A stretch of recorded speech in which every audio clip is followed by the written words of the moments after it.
You're listening to Project Oncology on ReachMD. On this episode, we'll hear from Dr. Elizabeth O'Donnell, who's the Director of Early Detection and Prevention at Dana-Farber and an Assistant Professor of Medicine at Harvard Medical School.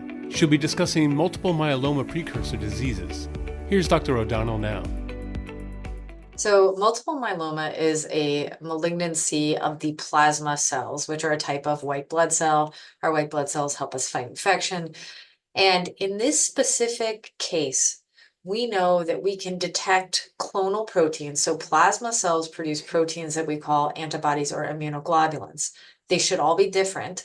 But when we find populations of clone, it signals to us that patients have a plasma cell disorder. And the spectrum of these disorders ranges from the cancer multiple myeloma, which is symptomatic and is defined by specific criteria, including bone tumors, high calcium, kidney dysfunction, and anemia. And short of that, we have something called monoclonal gammopathy of undetermined significance, which is a benign condition that affects anywhere from 3 to 10% of the population. Starting at age 50, about 3% of the population have MGUS. By age 80, about 7% does. And about 1% of people per year will progress to multiple myeloma who have MGUS.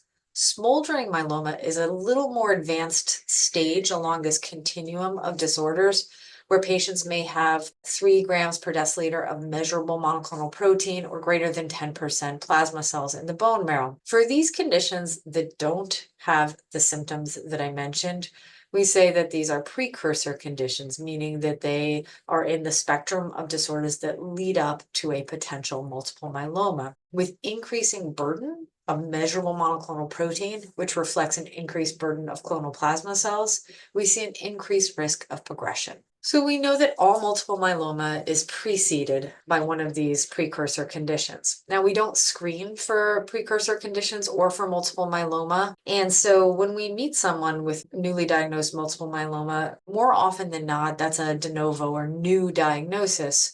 But we appreciate that at some time prior to that diagnosis, they pass through those stages of MGUS and smoldering myeloma to arrive at the symptomatic condition. We don't necessarily treat these precursor conditions, but intuitively it makes a lot of sense that perhaps we should be studying and potentially intervening if we can identify patients who are at greatest risk of developing symptomatic disease.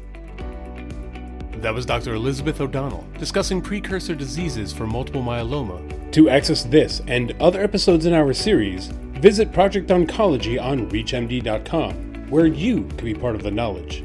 Thanks for listening.